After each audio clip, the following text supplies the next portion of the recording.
우리가 무엇을 의지하느냐, 그러니까 무엇을 우리가 자랑할 수 있느냐, 무엇에 가치를 두는 인생의 삶을 살아갈 거냐, 이건 굉장히 중요한 요소들입니다. 복잡하게 생각하지 않아도 다 무엇인가를 의지하고 있고요, 무엇인가는 자랑하고 있고, 무엇인가는 가치를 두고 있습니다. 사람들이 많이 배웠든 적게 배웠든 그런 거 상관없이 모두 다 그런 것들을 가지고 있다는 겁니다. 근데 세상은, 일반적으로 이 사회는 신에 대한, 하나님에 대한 어떠한 존재, 하나님을 신뢰하는 그것이 아니고 매우 심각하게 하나님을 거부하고 그리고 경멸하고 조롱합니다. 정말 신이 존재한다면 그것을 증명해 봐라, 이렇게 얘기한다는 거예요. 너희가 믿고 있는 신은 어디까지나 조작되고 만들어진 신에 불과하다, 이렇게 얘기를 한다는 거예요. 이 신 만들어진 위험이라는 책이 이제 최근에 나왔는데, 이제 도킨스라는 사람입니다. 아마 이름을 들어보셨을 건데, 타임즈가 그 책 뒤에다가 뭐라고 한 줄이 평을 했냐면, 이 책은 도킨스의 가장 오래된 전능하신 분에 대한 또 다른 도전이다. 성경을 부인하고요, 하나님은 거짓된 신이고 만들어진 신이라는 것을 논리적으로 이제 설명이 되는 겁니다. 수많은 사람들이 그걸 보고 읽고 영향을 받고 있다는 거예요.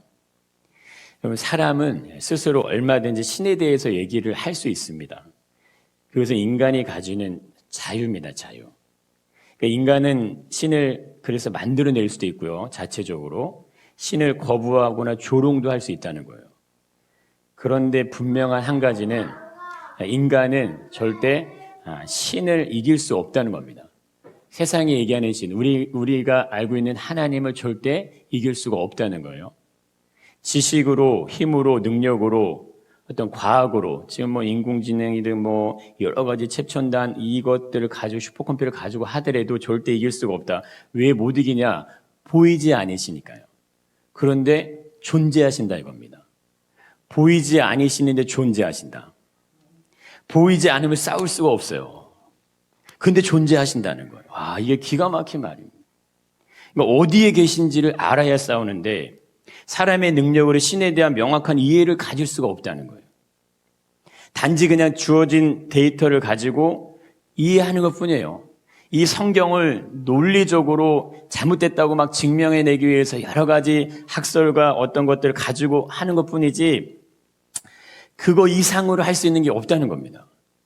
이 적에 대한 싸움에서 보세요. 적을 알아야 이 어느 부분이 가장 취약한 부분인지도 알고 어디를 공격해야 타격을 입히는지도 알 건데, 그것에 대한 데이터를 가질 수 없다는 거예요. 하나님을 어떻게 공격하고 하나님을 어떻게 그분을 해야지만 그분에게 상처를 입힐 수 있는 그거 자체를 모른다는 겁니다. 이건요, 100번 싸워도요, 100번 치는 거예요. 이길 수가 없는 싸움이라는 거예요. 왜 그러냐? 신은 우주 밖에 존재하시기 때문에 그렇습니다. 인간은요, 육신의 몸을 입고 있잖아요. 그 안에 생명이 존재하는 순간까지만 살아가는 거예요. 그런데 어디요? 지구라는 행성 안에서 존재할 수밖에 없다는 한계를 가진다는 겁니다. 지금도 하나님께서 우리에게 분명하게 말씀하시는 것은 모세를 통해서 알려주시는 거예요. 인간은 유한한데, 근데 하나님은 스스로 존재하신다, 얘기하신다는 겁니다. 하나님이 어떻게 스스로 존재하시는지, 그분의 시작은 어디서부터 시작됐는지, 어디에 계시는지, 그분이 어떤 형상과 어떤 모습을 가지시는지, 이게 유한한 인간이 완전하신 하나님, 절대적인 하나님의 존재를 모두 다 이해할 수가 없다는 겁니다. 왜 그럴까 생각해보면 쉽죠. 인간은 보이지 않는 세계를 볼 수 없는 한계를 가지고 있습니다. 볼 수가 없다는 건요, 보이지 않는 세계를 온전하게 이해할 수 없다는 걸 말해주는 거예요. 그래서 보이지 않는 것을 모르기 때문에 뭐만 봐요? 보이는 것만 보는 거예요. 보이는 것이 전부인지 알고, 보이는 것이 모든 것인지 알고, 그렇게 살아갈 수밖에 없는 한계를 사람은 갖는다, 이겁니다. 이런 예를 들면은 우리가 웃을 수 있을지 모르겠는데, 강아지들이 반란을 막 일으켜요. 사람을 향해 쿠데타를 일으켜서 보이는 사람마다 공격하고 죽이려고 막 덤벼든다 하면 생각해 보세요.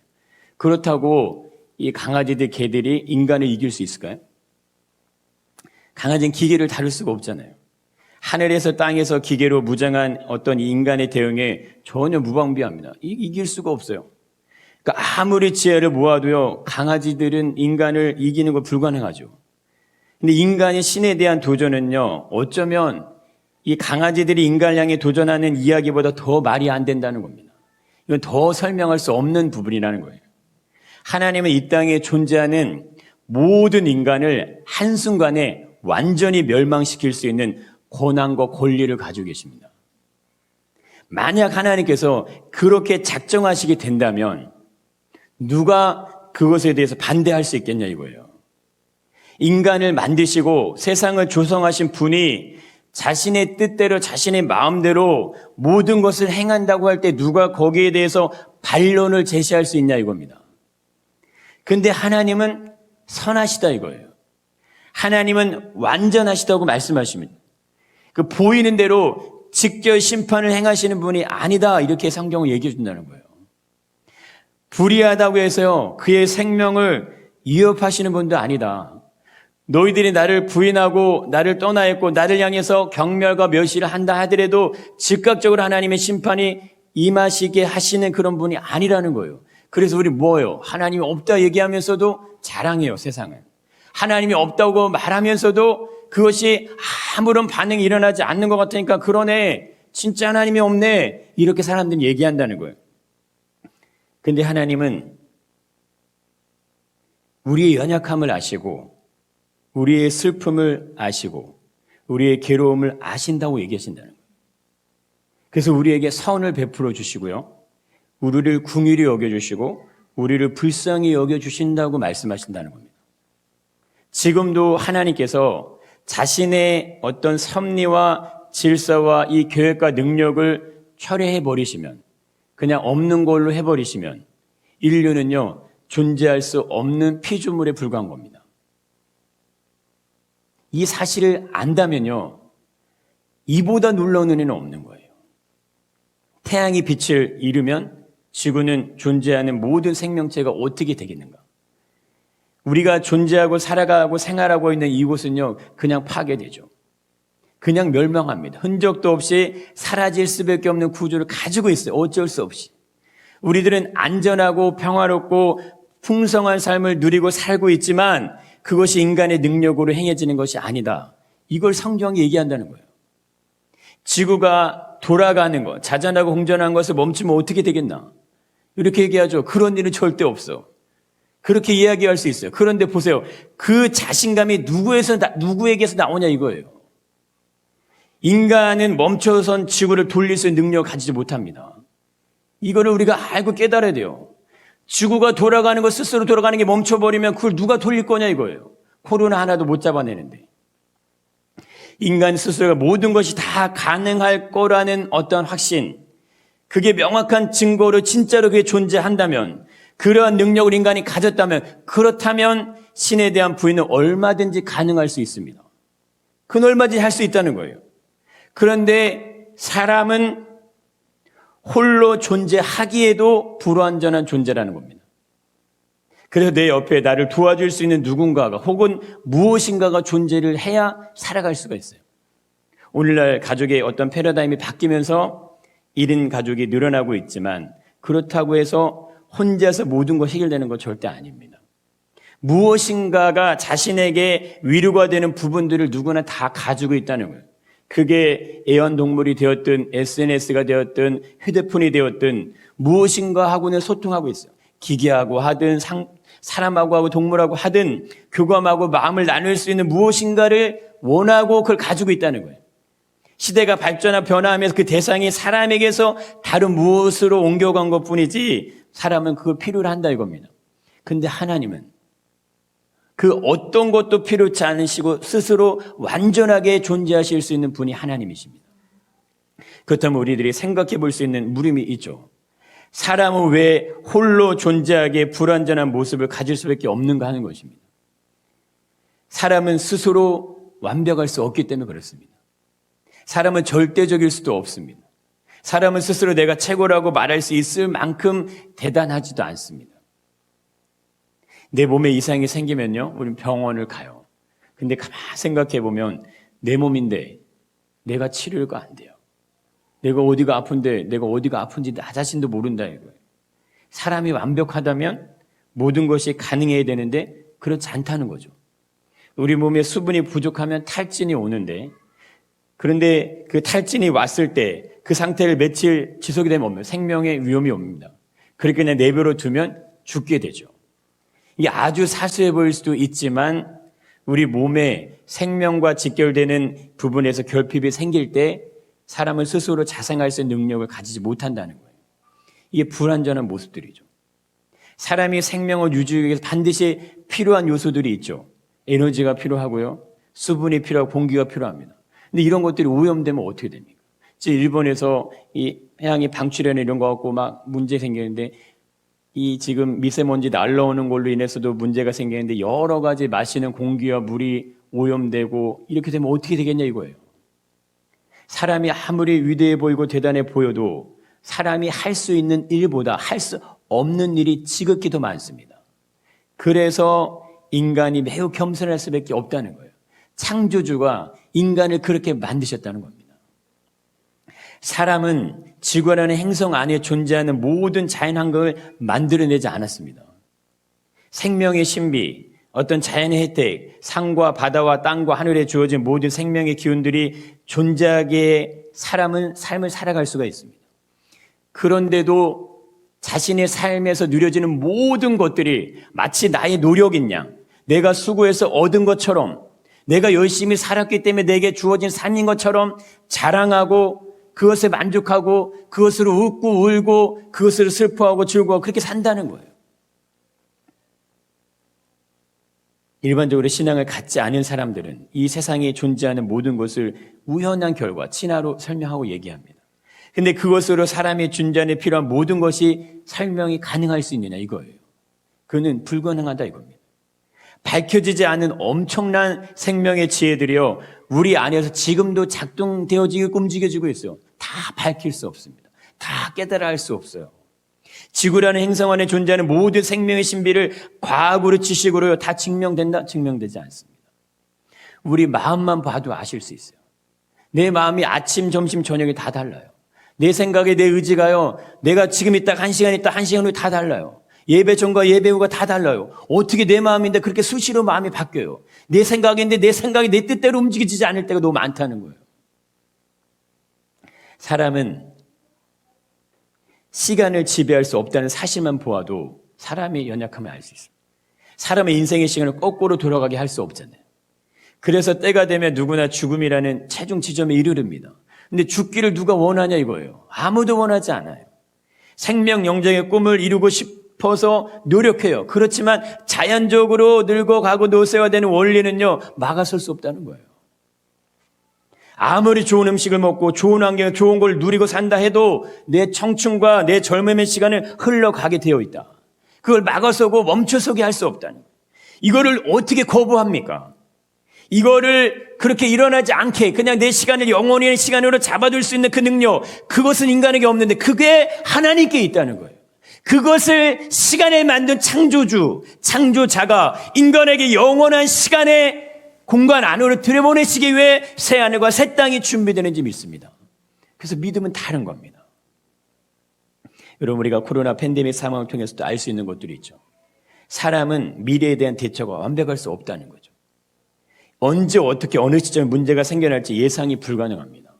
예전에 어떤 교통사고 뉴스가 나오는데 결혼을 일주일 앞뒀나요? 갑자기 역행에 오는 차가 그 신부과 신랑이 타고 있는 차를 추돌해서 거기서 그만 이렇게 생명을 잃었어요. 그 안에 청첩장이 무수히 많이 들어있다고 합니다. 누가 알겠냐 이거예요. 누가 역행이 오던 차를 내가 피하고 싶다고 피해지는 게 아니고 그 차가 왜 하필 나에게 와서 내 차를 부딪혀서 내 생명이 결혼식을 올리기 전에 그렇게 가야 되냐. 미국에서 지금 계속 범죄 일어나는데 어떤 동양인 여성이 자기가 차에 데려가는데 누군가 나한테 뭘 부었대요. 자기는 그 케찹인 줄 알았다. 몸이 다 녹아지고 얼굴이 망가지고 이게 왜 나에게 이런 일이 있냐? 내가 원했습니까? 내가 그걸 피해가고 싶다고 피해줄 수 있냐? 아니라 이거죠. 앞으로의 세상이 어떻게 바뀌고 어떤 위험적인 요소들이 산재적으로 생겨나게 될지 우리는 정확히 이해 못합니다. 그래서 오늘날의 시대를 불확실성의 시대라고 말합니다.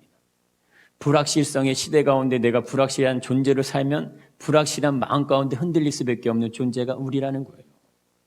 불확실하니까 염려하고요. 불확실하니까 두려운 거예요. 불확실하니까 뭐를 잡아요? 우리가 잡아야 될 걸 잡지 못하고 세상의 모든 기준, 만족, 그걸 의지하고 잡는 거예요. 그런데 성경은 우리에게 무엇을 말해주고 있을까? 하나님이 누구신지를 분명하고 정확하게 말해준다. 인간의 제일 된 목적, 너희의 삶의 진정한 주인이 누구인지를 말해준다는 거예요. 인간이 살아가는 모든 세계를 창조하신 분, 그분이 누구냐 이거예요. 인간의 삶에 필요한 모든 필요를 공급해 주시는 분, 그분이 누구냐 이거예요. 이 세상에 존재하는 모든 생명을 가진 존재는 하나님이 없이 살아갈 수 있는 존재가 없습니다. 왜 그럴까? 인간은 신이 아니기 때문에. 스스로 완벽해질 수도 없고 완벽하게 존재할 수 있는 그런 능력을 가진 존재가 아니기 때문에 하나님이 계시지 않으면 인간은 존재할 수가 없는 거예요. 인간이 신을 거부한다는 건요, 인간 스스로가 신이라는 인식을 가지게 하는 겁니다. 세상이 그걸 자꾸 말하는 거예요. 도킨스나 그런 사람들이요, 그런 거를 자꾸 주입해 주는 거예요. 네 자신이 신이고 네 자신이 인생의 주인이기 때문에 네가 원하는 대로 살면 되는 거야. 그렇게 얘기하는 거예요. 인간의 신이 없어도 스스로 존재할 수 있는 완전하고 완벽한 존재라는 진화론적인 사고를 통해서 결국엔 하나님을 거부하는 거예요. 하나님을 부인하게 만드는 것이 이 세상에 놓여 있고 흘러가는 모든 세상의 흐름이라 이겁니다. 그러나 아쉽게도 인간은 스스로 완전할 수 없다는 겁니다. 이 두 가지의 경계 안에서 과연 우리가 진짜 무엇을 선택할 거냐 이거예요. 인간 스스로 완전할 수 있는 삶을 살아가는 세상을 택할 것이냐, 아니면 인간은 완전할 수 없다는 그 진리 안에 있을 것이냐. 근데 우리는 이런 세상의 흐름 안에서 삶을 살고 있고 인생을 살아간다 이겁니다. 그래서 성경에 끊임없이 우리에게 상기시켜주는 게 있어요. 우리에게 질문해주고 던져주고 우리에게 확인시켜주는 게 있어요. 우리 눈을 열어주기 위해서 노력하는 것이 있다 이겁니다. 그게 뭐예요? 너희는 너희 자신을 위해 사느냐, 아니면 하나님을 위해 살고 있느냐, 이걸 얘기한다는 거예요. 정말 우리 안에 믿음이 있는가? 너희 안에 믿음이 있다고 확신한다면, 그렇다면 그 믿음이 나에게 절대적인 신뢰와 소망을 가지게 하는가? 오늘 본문이 그것을 우리에게 말씀해 주시는 거예요.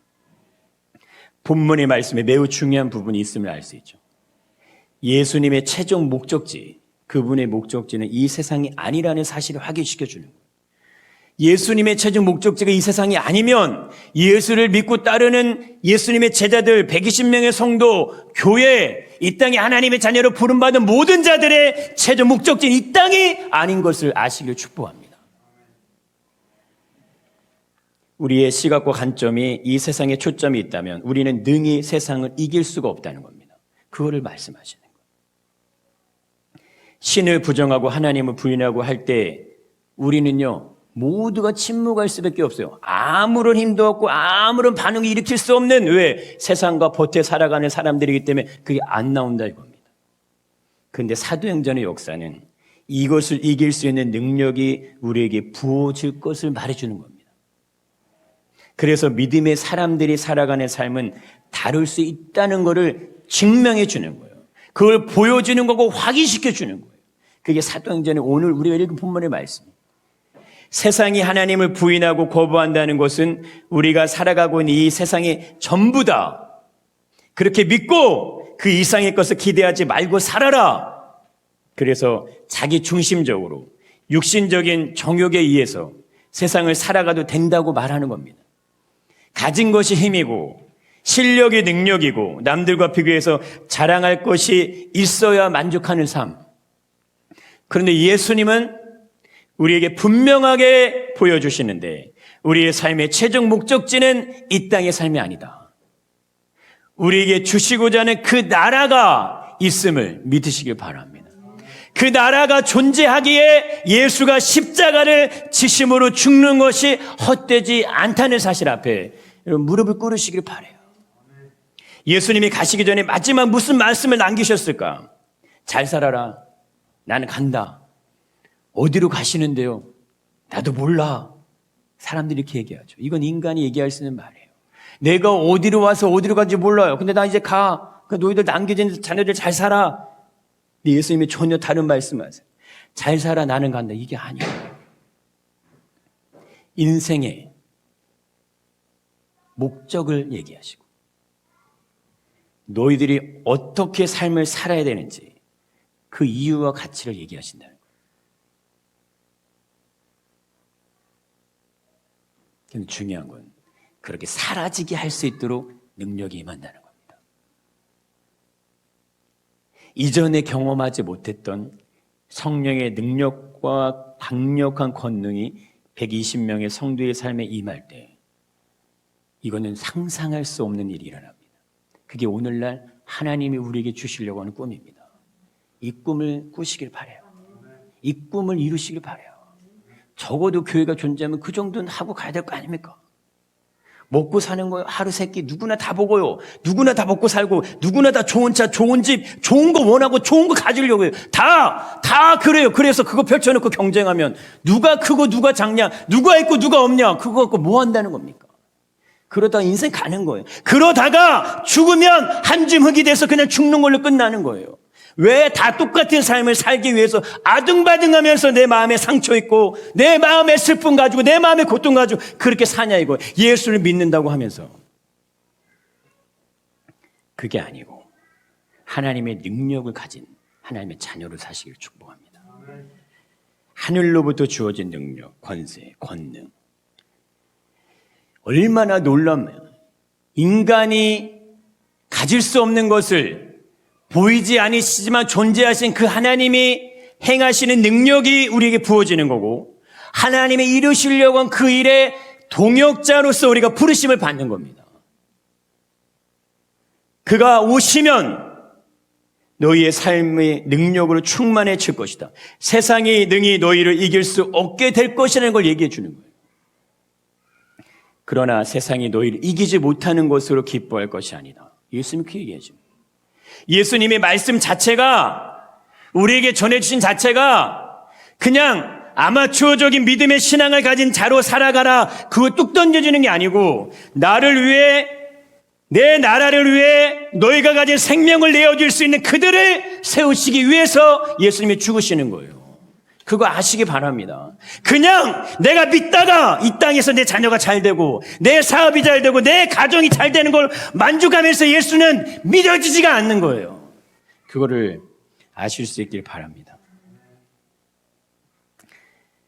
여러분, 교회들이 왜 무너지는지 아십니까? 교회들이 왜 흥황이 일어났다고 왜 주저앉는지 아십니까? 유럽의 교회들은요, 흔적도 없이 사라졌어요. 왜 하나님의 역사와 능력이 그 가운데서 불길이 성령의 불이 옮겨가겠습니까?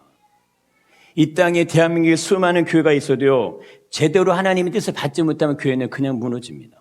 교회는 그냥 사라져버리게 돼 있어요. 믿음도 사라지고요, 모든 것이 사라져요. 하나님의 이름을 부를 수 없는 그 땅이 되어버리면 그 땅은 저주받은 땅입니다. 소돔과 고모라 그 땅이 지금 유럽의 땅인 거예요.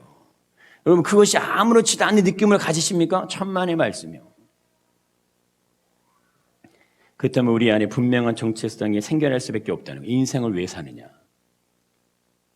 어떻게 살아야 하느냐? 무엇을 붙잡고 누구를 의지하고 살 것이냐? 이 이유와 목적, 예수님이 남기신 마지막 말씀 안에 담겨 있다 이겁니다.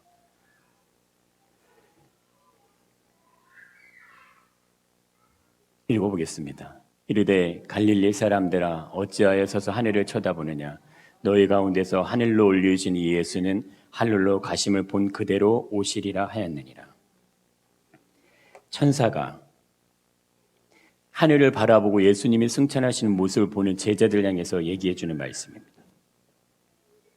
예수님이 다시 오시는 그 시점까지, 세상의 종말을 맞이하는 그 시점까지 이 세상 가운데 이루어져야 될 일, 그것이 뭐예요? 땅끝까지 이르러 내 증인이 되는 겁니다. 이 세상을 존재하게 하시는 이유를 어디서 찾을 수 있겠느냐? 진짜 하나님의 신인데, 진짜 하나님의 창조주인데 왜 이 땅에 많은 사람들이 하나님을 부인하고 하나님을 떠나 있고 교회들도 자신들의 만족에 취해서 진정 성경에서 말하고 성경에서 원하고 성경에서 이야기하는 교회 모습을 제대로 이행하지 못하면서 무엇이 잘못인지를 깨닫지도 못하면서 그렇게 살아가는 교회들이 수두룩한 이때 왜 하나님은 심판이 임하지 않느냐? 이대로 이 세상을 유지시키는 이유는 그건 예수님이 마지막 남기신 그분의 말씀 안에 지어진 미션, 땅끝까지 이르러 내 증인이 되게 하시려는 하나님 나라의 완성이 아직 이루어지지 않았기 때문입니다. 아버지께서 약속하신 것을 기다리게 하시는 예수님의 말씀은 이제까지 인류에게 존재하지 않았던 새로운 약속이에요. 인류가 경험하지 않았던 새로운 약속. 그것을 이루게 하고 이루시게 하기 위해서 예수님이 이 땅에 자신의 제자들을 남겨놓고 120명의 성도들을 남겨놓고 그 일을 하게 하셨습니다. 그리고 그 역사가 지금까지 타고 흘러오고 있어요. 근데 문제는 변질되고 타락하고 훼손된, 하나님을 진정으로 믿는다고 하지만 내 안위와 나의 만족과 나의 유익을 먼저 구할 수밖에 없는 우리의 믿음 가운데 예수 그리스도를 믿으려고 하니 무슨 능력이 있습니까? 무슨 힘이 있어요? 무슨 권세가 있고 무슨 영광이 있습니까? 그러니 예수님이 오시는 날이 점점 뒤로 밀릴 수밖에 없죠. 복음을 알아서 복음을 위해 살고 복음을 위해 죽고 복음으로 새로운 생명을 얻은 존재가 되어서 하나님 나라를 말하고 그 나라의 삶을 살아내는 것, 그것이 믿음이에요. 그 안에서 우리의 믿음이 실제가 됐을 때 그때 하늘로부터 오는 그 권능과 능력이 우리 삶을 새롭게 바꿀 줄 믿습니다. 그것을 임하게 하는 그 일, 그건 교회가 할 수 있는 거예요. 그건 교회가 이 땅 가운데 이룰 수 있는 겁니다. 마가의 다락방에 성령이 임하시는 그 역사의 현장 가운데 우리가 들어가치는 게 그것이 성령의 충만함을 입는 거예요. 그러면 하나님의 나라의 비전이 꿈꿔지는 거고 그 나라가 이해되기 시작하는 거고 이 땅의 삶의 모든 것들이 한순간에 다 정리가 됩니다. 없어진다 이런 얘기가 아니에요. 그거를 이겨낼 수 있는 힘, 그거를 내가 능히 감당할 수 있는 모든 것, 그런데 내 삶만 감당하는 게 아니고 아버지의 나라를 위해 내가 기꺼이 고난을 받아도, 내가 기꺼이 핍박을 받아도 기꺼이 그 자리를 가는 겁니다. 근데 내 안에 물질이 중요하겠습니까? 내 안에 자녀가 중요하겠습니까? 내 안에 내 삶이 아니요. 그거 넘어서는 거예요. 그것이 필요 없다 이게 아닙니다. 여러분 초대교회 말씀 사도신경 뒤로 넘어가면 모든 성도들이 어떻게 삶을 살았는지가 나옵니다. 그리고 어떻게 설명할 거냐 이거예요. 우리 이렇게 얘기하죠. 초대교회니까 가능했지. 그리고 우리 삶에 조금도 나눠주지 않아요. 조금도 우리 거를 해서 주려고 하지 않아요. 마음을 닫아버려, 점점점 닫아버려요. 교회가 그렇습니다. 근데 그게 교회냐 이거죠. 교회가 아닙니다. 예수님이 그렇게 행하지 않으셨고 초대교회도 그렇게 행하지 않았습니다. 120명의 불씨가 예루살렘과 온 유대와 사마리아 땅끝까지 이르러 전해집니다. 시간도, 환경도, 상황도, 이념도, 가치도 다 뛰어넘습니다.